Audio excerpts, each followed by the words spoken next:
Studio सरसों पाटिया।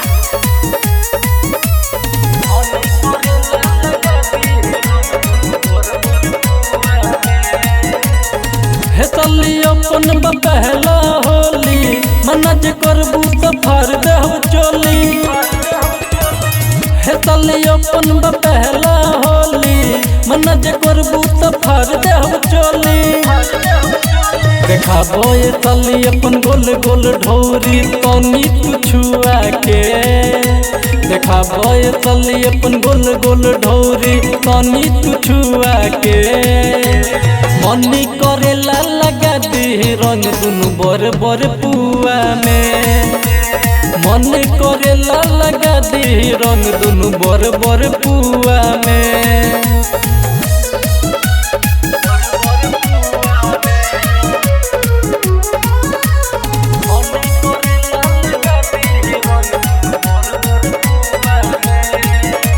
रहलू पहले छोटो फुला गइलो फगुआ में जिजत धरा गइलो।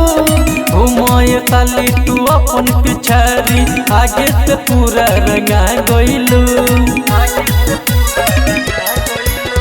गाल रंगब आज लल कसे मूड बनल बाटे ठर कसे।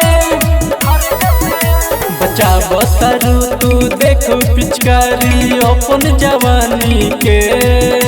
बचाव तारू तू देखो पिचकारी अपन जवानी के। मनी करेला लगा दी रंग दुनु बर बर पुआ में। मन करेला लगा दी रंग दुनु बर बर पुआ में।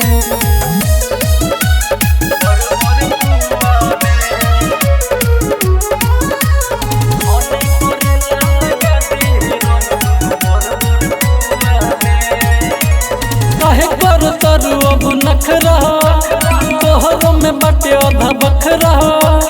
छोरो ये ताली तू दीदी के फिकरिया होई न अब कोनो लफरा हो।